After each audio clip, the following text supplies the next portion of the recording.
Boa tarde, bem-vindos à nossa sala de aula, nosso encontro semanal com a língua portuguesa, com a redação oficial, com a redação empresarial, com todos aqueles protocolos que a gente tem que aprender para exercitar bem, né, a nossa profissão, o nosso trabalho, o nosso curso, é aqui, com redação oficial e empresarial. Então, sejam bem-vindos à nossa sala de aula.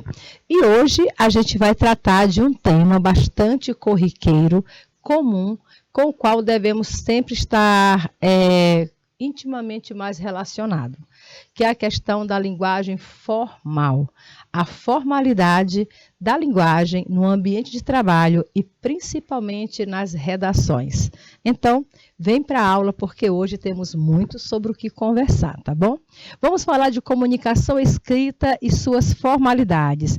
Lembro que a gente não fala somente da escrita, a gente também aproveita e emprega essa questão da formalidade da linguagem também na oralidade, uma vez que quando estamos em ambiente de trabalho, a gente precisa também manter essa compostura linguística, né? Que é aprender, dominar principalmente a língua padrão, a formalidade da língua, que nem sempre quer dizer o português gramatical, mas com certeza outros fatores aí vêm dentro dessa questão.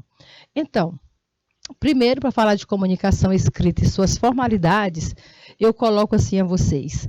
Como melhorar a sua redação empresarial? Ó, professora, mas se eu ainda nem comecei as redações empresariais, como é que eu posso melhorá-la? Mas a redação, ela não compõe apenas a parte escrita. A redação também é a oralidade, é o modo de você se comunicar em seu ambiente de trabalho, certo? Em grupos de WhatsApp, que geralmente as empresas montam, que vocês participam, é como saber lidar na comunicação do dia a dia.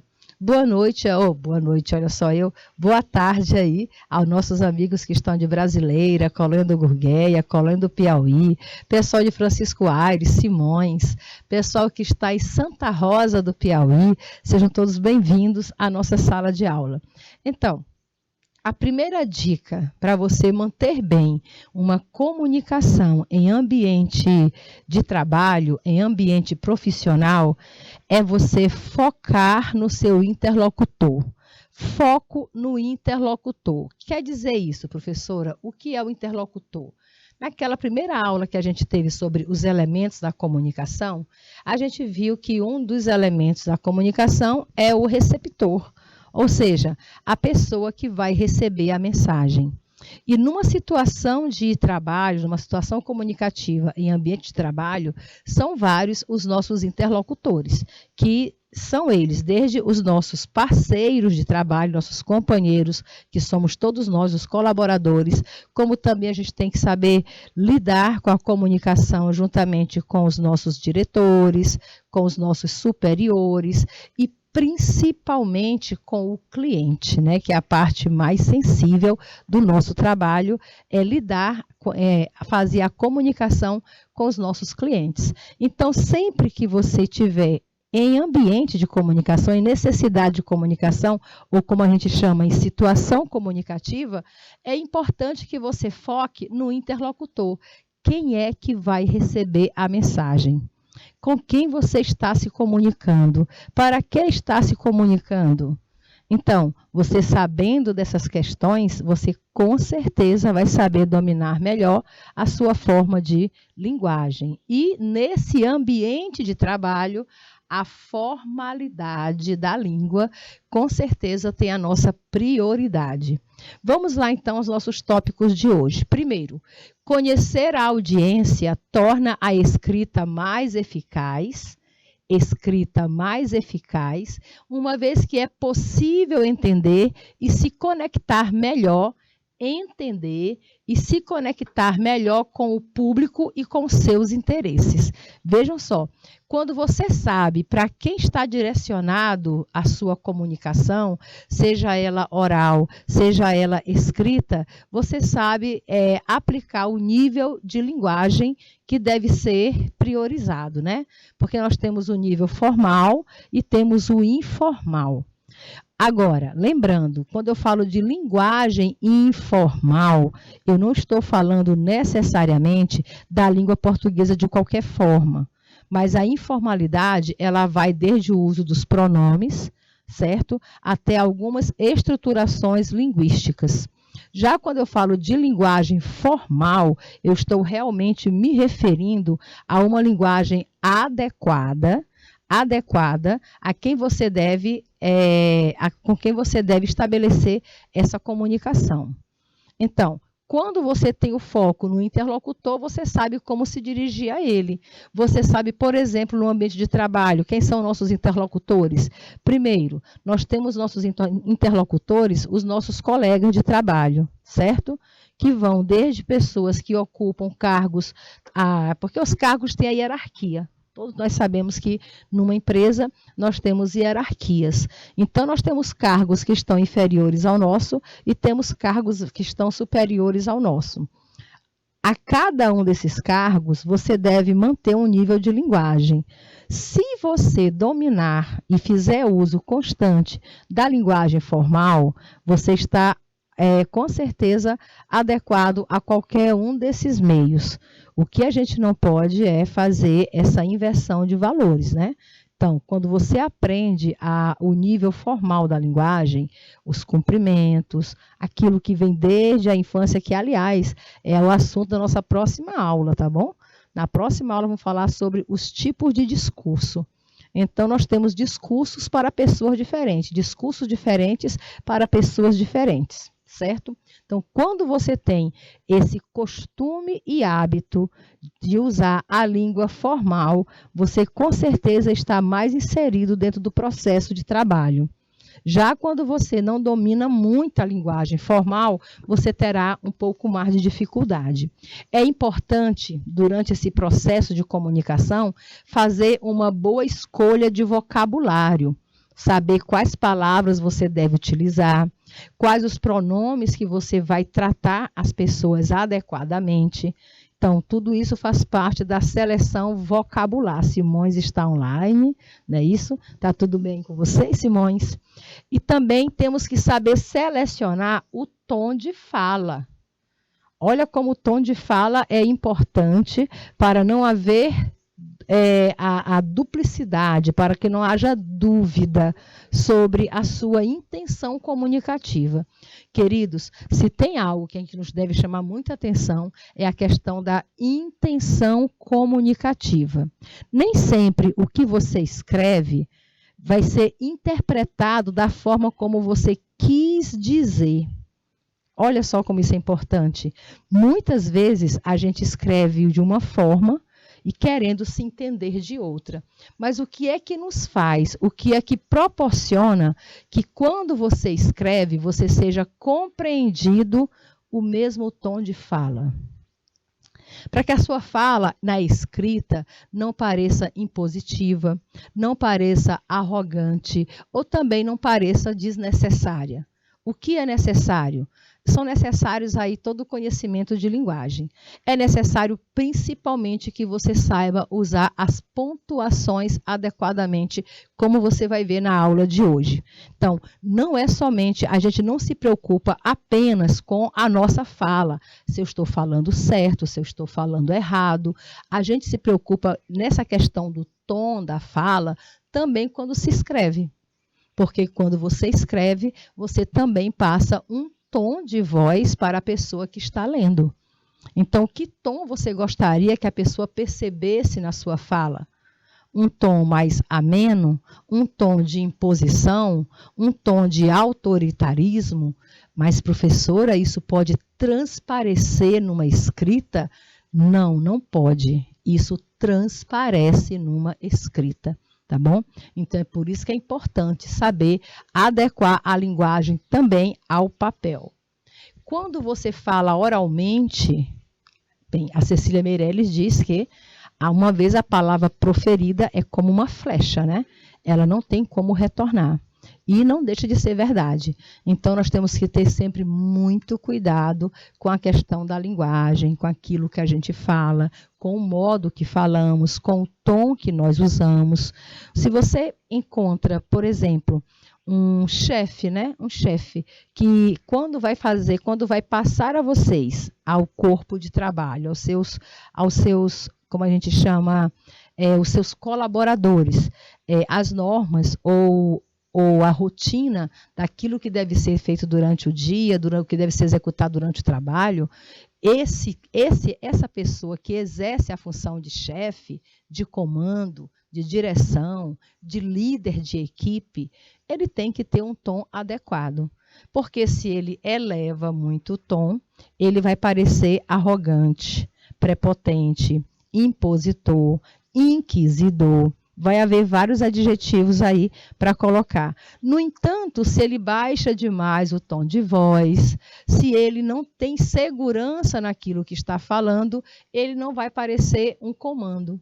A voz dele não vai transparecer a mesma segurança que um líder precisa.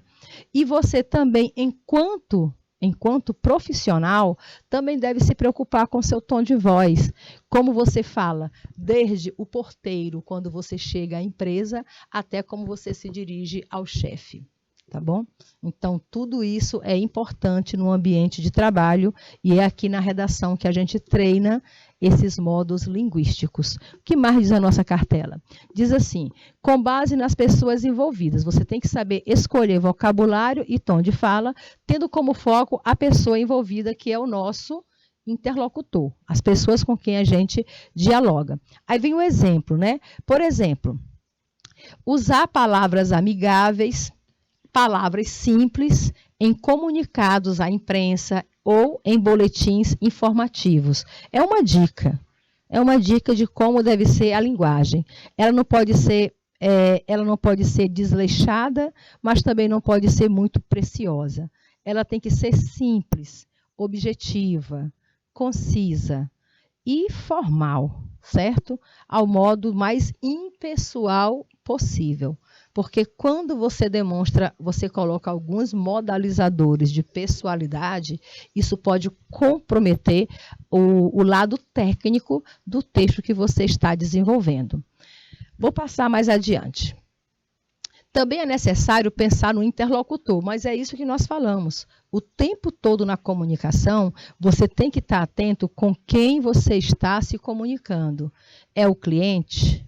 E a Raul Feitosa, vem novinha, quer dançar, vem morena, dandar. Esse tipo de linguagem aí, né, Raul, que a gente não usa em chats de aula, em chat de trabalho, em grupos de trabalho. É exatamente esse tipo de linguagem que eu estou me referindo, que não é uma linguagem adequada ao ambiente.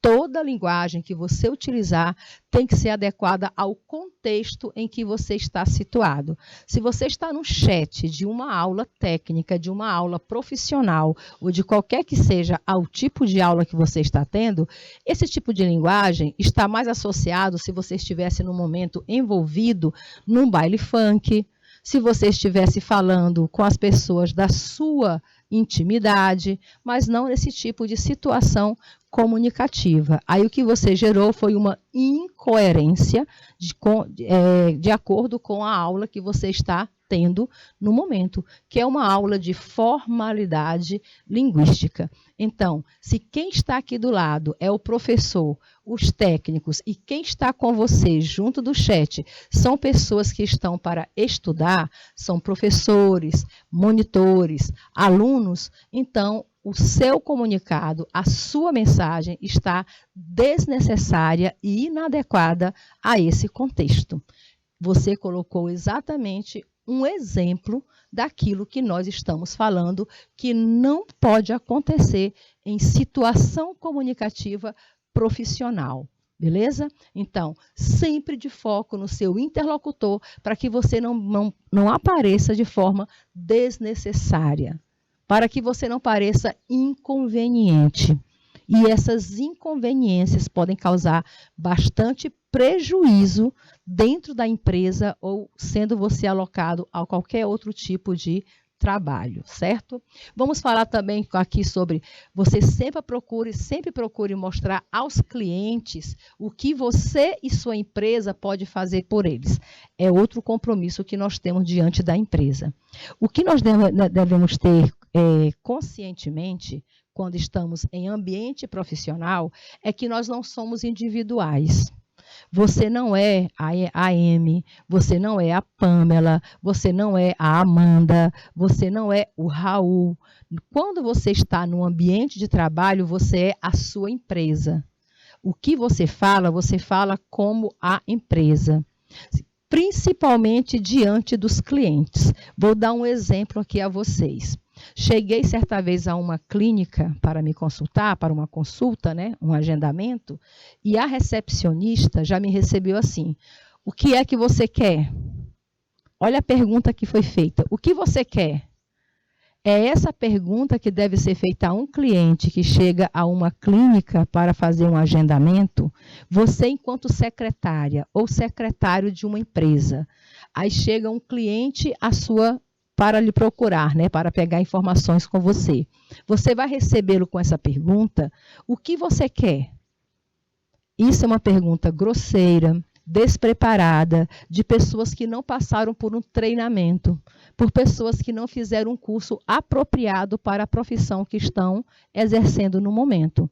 Professora, e como deveria ser então? Se eu estou numa recepção, como eu deveria tratar um cliente? Você primeiro tem que cumprimentar, porque gentileza nunca é demais.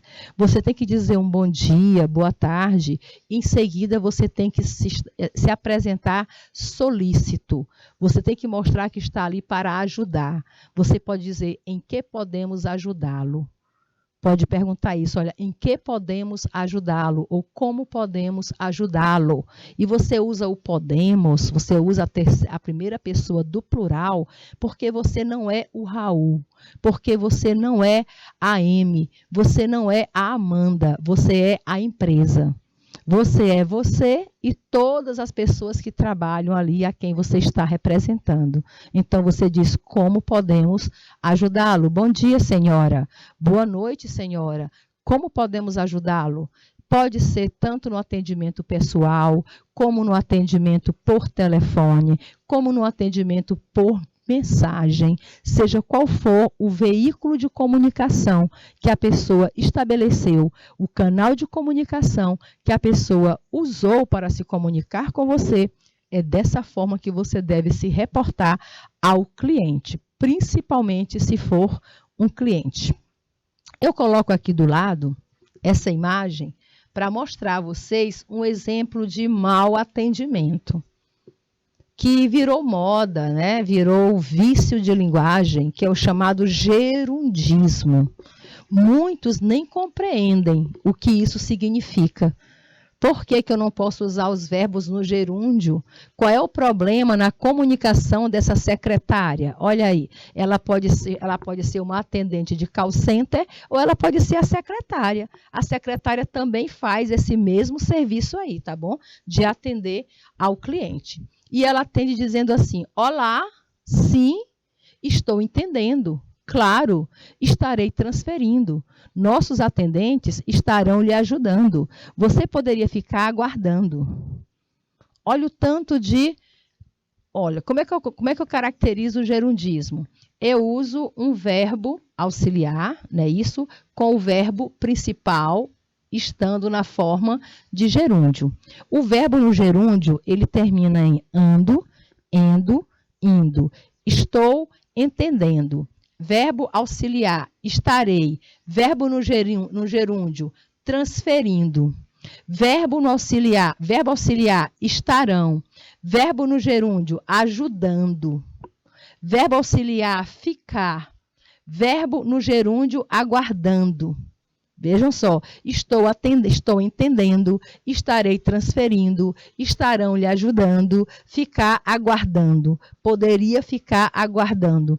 Professora, em que isso compromete, em que o uso desse gerúndio compromete a questão da comunicação formal com os nossos clientes?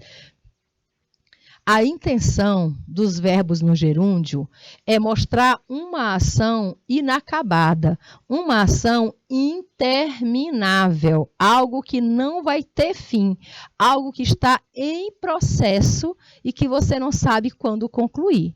Logo, quando você diz a alguém que ela poderia ficar aguardando, ela não vai saber por quanto tempo você está dizendo que ela tem que ficar aguardando. Ficar aguardando pode ser por minutos, por horas. É o que acontece muito quando você liga para os saques, né? Para o serviço de atendimento ao cliente. Realmente você pega aquele chá de musicazinha tocando, de propaganda passando. Eles colocam assim, estamos transferindo. Enquanto eles estão transferindo, nunca vão transferir. Professora, e qual seria a forma mais adequada para eu mostrar ao meu cliente, falar com o meu cliente, e que para que ele possa ficar mais satisfeito e eu mostrar segurança do nosso trabalho, compromisso e responsabilidade do nosso trabalho? Coloque o verbo no modo indicativo. Ao invés de você dizer estou entendendo, você fala somente entendemos. Olá, sim, entendemos. O entendemos já diz tudo, você colocou no presente do indicativo. E o que significa o indicativo, professora? Significa uma certeza, uma estabilidade. O que você passa para o seu cliente é exatamente essa segurança na comunicação. A segurança de que ele será atendido. A segurança de que o problema dele será resolvido.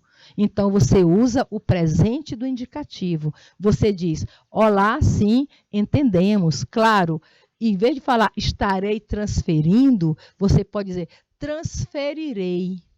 Use o futuro, né, do indicativo. Transferirei sua ligação. Se você transferirá a sua ligação, quer dizer que o verbo transferir, usado no presente do indicativo, é um futuro mais, no futuro do indicativo, é um futuro mais próximo. Né? Em vez de estarei transferindo, transferiremos ou transferirei sua ligação. Ao invés de falar estarão lhe ajudando, diga ajudarão. Nossos colaboradores ajudarão você no seu problema. Estarão ajudando quer dizer que não vai ser processado tão cedo.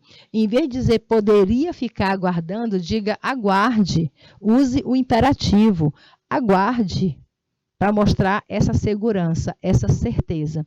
Então, no modo como a gente se comunica, fica também a intenção da empresa, a responsabilidade da empresa com o serviço de atendimento aos clientes.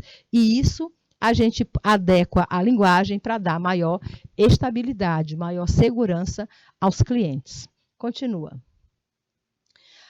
Escrever para o público é um processo de responsabilidade. Também falar com o público é um processo de responsabilidade. Eu volto a afirmar, se você está em ambiente de trabalho, você não é um indivíduo, você é uma empresa, você é uma corporação, você é uma entidade, certo? Aqui eu mostro alguns exemplos, né? Exemplos que já foram encontrados, inclusive na aula passada, eu terminei com vocês a primeira aula, analisando essas comunicações em redes sociais. Empresas, pessoas famosas. Essas pessoas famosas, elas não são pessoas, elas são pessoas físicas, né? Elas são pessoas jurídicas. Então, esse tipo de pessoas geralmente contratam serviços que vão administrar suas redes sociais, geralmente assessoria de comunicação, que vai administrar suas redes sociais e vão representá-lo diante de um público. Você imagina quantos milhões de seguidores essas celebridades têm? É a mesma relação que você tem entre a sua empresa e os clientes. O que você comunica por e-mail, por telefone, por WhatsApp, via oralmente mesmo, qualquer que seja a forma de comunicação, você também representa a sua entidade. Então, essas pessoas que são pessoas físicas estão sendo mal representadas em rede social. Em algum momento, o desleixo da língua, A falta da formalidade acaba comprometendo a mensagem que vai ser passada. Vamos analisar aqui, por exemplo, erros de português das celebridades, né, no que está escrito. Aqui tem um perfil de uma famosa, vou enumerar aqui o primeiro perfil de uma famosa, e a pessoa que digitou o texto, que pode ter sido a própria pessoa, que eu duvido muito, geralmente um administrador, ele escreve ansiosa esperando pelas outras fotos do Igor Gipsy que vão fazer parte do cenário do meu programa. Ansiosa foi grifada com a letra C. Eu acredito que muitos de vocês já devem ter visto em rede social algumas pessoas grifando a palavra ansiosa assim com a letra C. Para começar, a palavra ansiosa com a letra C não existe. Ansiosa vem de ânsia. Ânsia. Olha como você escreve ânsia. Ânsia que gera ansiedade. A ânsia que gera ansiedade. Logo, a raiz da palavra é com a letra S e não com a letra C. Daí o erro, né? O problema do ruído de comunicação. E de repente uma mensagem que seria séria vai virar motivo de chacota, porque as pessoas comentam, porque as pessoas riem desse tipo de comunicação e fica feio para a empresa, fica feio para a pessoa jurídica, seja um famoso, seja uma empresa, seja quem você estiver representando. Em uma outra conta de outro famoso, o erro do português aconteceu assim.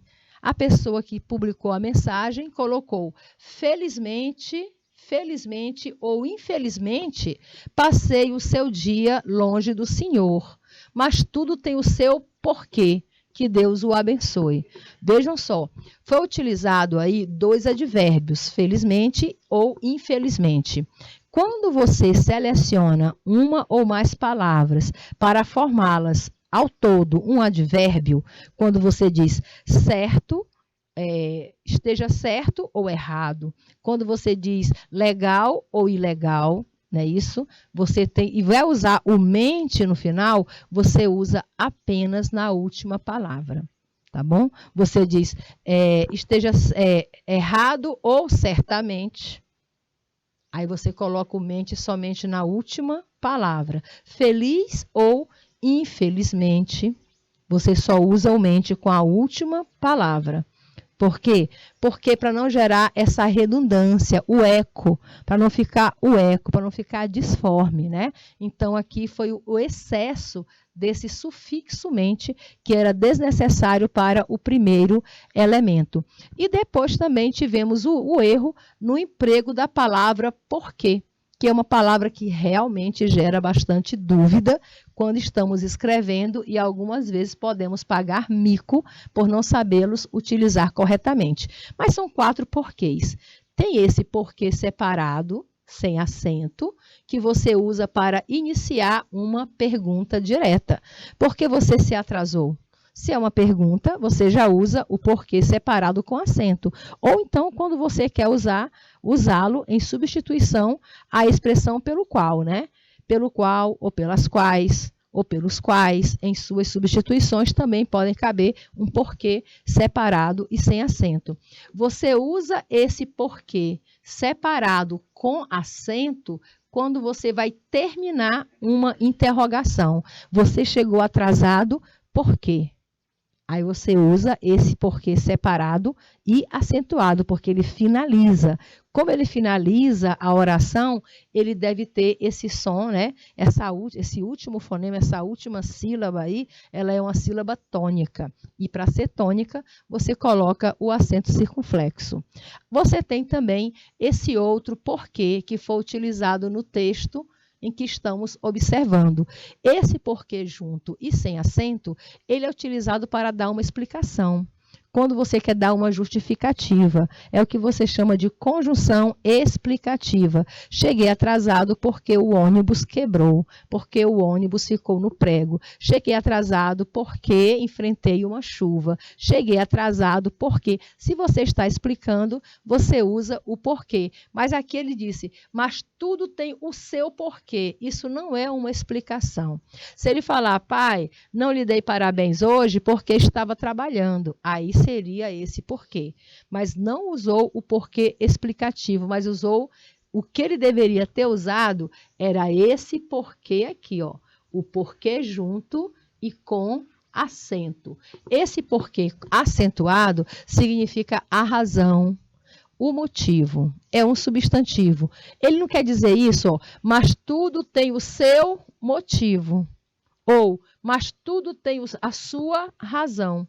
Então, se ele quer dizer razão ou motivo, deveria ter usado o porquê acentuado, porquê junto e com acento, para não cometer esse deslize linguístico na comunicação pública. Não esqueçam, você enquanto empresa, enquanto representante de uma corporação, você se comunica com o público.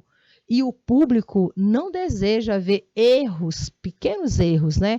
Erros não tão comprometedores, mas que, de certa forma, arranha a imagem da empresa. E, principalmente, arranha a imagem de quem escreveu aquele texto. Por isso, prestar bastante atenção nas formalidades da língua portuguesa. Nesse texto 3, a pessoa escreveu o seguinte: bom dia, Popofãs. Hoje estarei fazendo show em Porto Alegre, também às 20 horas, então anotem. O problema foi o gerundismo que eu chamei a atenção no começo da aula, né? Estarei fazendo, enquanto ela estará fazendo, ela nunca vai fazer, porque estarei fazendo é um processo interminável. Se você não tem a intenção de concluir o ato, você fala estarei fazendo, estarei andando, estarei caminhando, que com certeza você nunca vai deixar de caminhar. Estarei amando, você nunca vai deixar de amar. Agora, estarei fazendo um show, quer dizer que ela ainda não fez, quer dizer que ela não vai fazer, que ela não está realizando agora. Ou seja, ela coloca o processo lá para frente. Como ela deveria ter dito, professora? Geralmente o brasileiro diz assim, ó, vou fazer, né?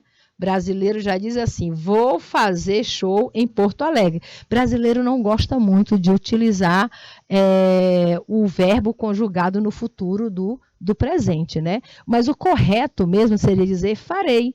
Bom dia, hoje, não é hoje. Se é hoje, é presente. Hoje, como não vai ser hoje? Agora, hoje, farei. Hoje farei show em Porto Alegre. Seria a comunicação correta, a comunicação formal, aquilo que o público espera que a pessoa entenda. E aqui a senhora Huck também cometendo gafes, né, na sua comunicação. Vejam só, professora, mas é comunicação em rede social, mas é para público, é para o público ler.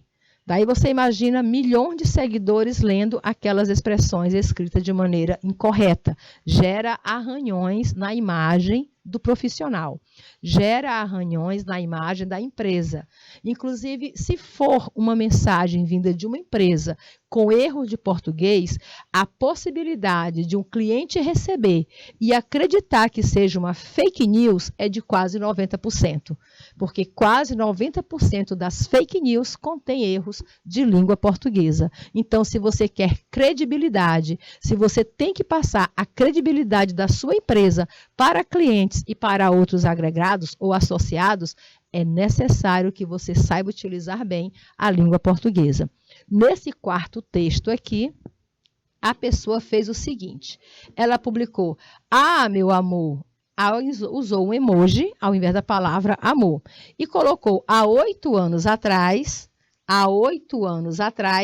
ele ficava ainda mais cheio de amor. meu bem chegava para e alguma coisa, continuou o texto.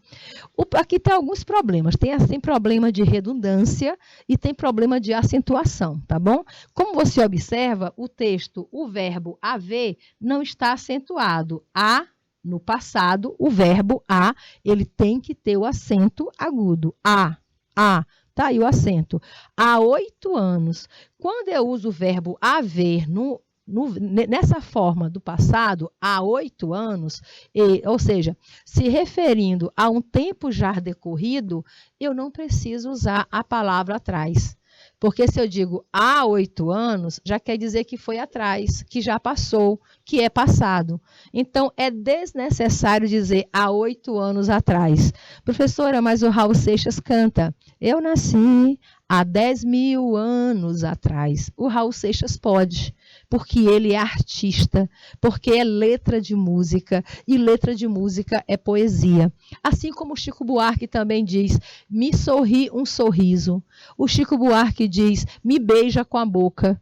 Você só ri se for um sorriso, você só beija se for com a boca. A redundância dentro de um texto que é literário, como poema, letra de música, é conhecido como figura de linguagem, é um pleonasmo, não é vício de linguagem, é figura de linguagem. E figura de linguagem é expressividade.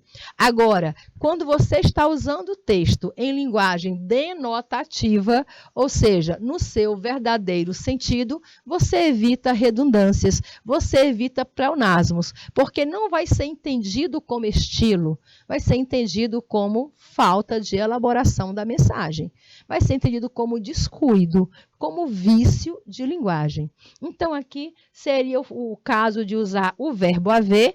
Há 8 anos, ele ficava ainda mais cheio de amor, ou simplesmente você poderia anular o a e deixar somente 8 anos atrás, e lembrando que a palavra atrás também tem acento, tá bom? É assim, ó, atrás, quando se refere a algo, quando é uma preposição atrás, que é aquilo que está atrás da gente, né, que fica no anterior, atrás. Então, você coloca com acento. E tanto o verbo haver como a preposição atrás estão sem acento nesse tipo de mensagem, beleza? Então, são mensagens que você pode, quer dizer, são pequenos erros de língua portuguesa que você pode achar que, mas só um acento não modifica nada, um acento modifica tudo. Um acento transforma uma palavra em outra. Se você não acentua, por exemplo, o verbo ser na terceira pessoa do singular, ele é, fica a conjunção i, ele i. E não ele é. Muda a classe gramatical, muda a pronúncia, muda o sentido. Então, um acento não é qualquer coisa, é parte da língua portuguesa. Continua. Então, se você é representante da empresa, como é que deve ser a sua comunicação? No meio corporativo, os profissionais não falam apenas por si, mas respondem pela empresa pela qual trabalham. Então, é isso que eu estou dizendo a vocês. Se vocês estão no seu trabalho, ambiente de trabalho, a sua fala não é sua, a sua fala é da empresa. Por isso, todo cuidado é pouco na hora dessa comunicação.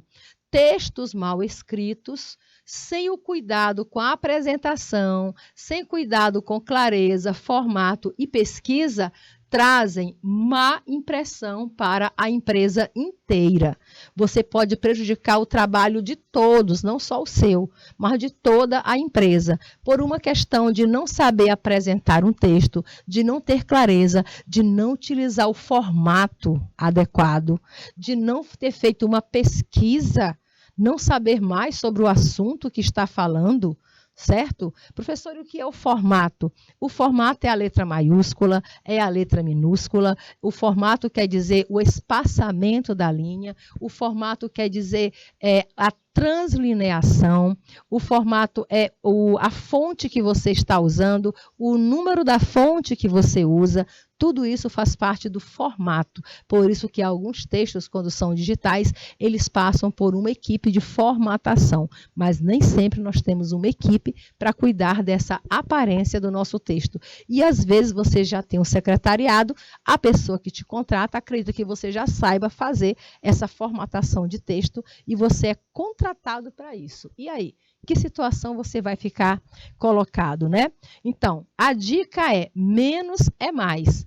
Uma dica antiga, porém é essencial para a comunicação, né? Ou seja, se você realmente quiser estar adequado ao meio corporativo, o menos que você usa é mais. Em uma redação empresarial, o autor deve procurar fazer o básico. E o que é fazer o básico, professora? Ele deve utilizar palavras de fácil entendimento, principalmente palavras que ele já tem o costume de usar, palavras que eles confiam. Outro, poucas coisas são tão desagradáveis do que inserir uma palavra com significado impróprio. Você quer empregar uma palavra e usa outra. Você achou bonito, por exemplo, a palavra alhures? Alhures. E você acha que alhures quer dizer alheio? Mas não é. Alhures é aquilo que está de fora. Não é isso? Alhures é aquilo que ficou de fora. Você quer usar a palavra dessarte? Você acha bonita a palavra dessarte? E você acha que dessarte quer dizer uma outra coisa? E emprega no outro sentido. E dessarte quer dizer o quê? Quando você introduz uma informação nova, que você poderia utilizar outras como além do mais, além disso, tá bom? Para introduzir uma nova informação. Se tu não conhece a palavra, não use. Use aquelas que as pessoas... E também o teu público, lembre, o teu interlocutor tem que saber das palavras que você está utilizando. Ou você quer que o seu interlocutor receba o e-mail, receba a carta, receba o texto, o folder, ou seja, aquilo que você tiver produzido, e procure o que você colocou em dicionários. Então, quando você escreve para uma empresa, o menos é muito mais. Daqui a pouco a gente retorna falando mais de linguagem formal na redação empresarial. Já a gente volta.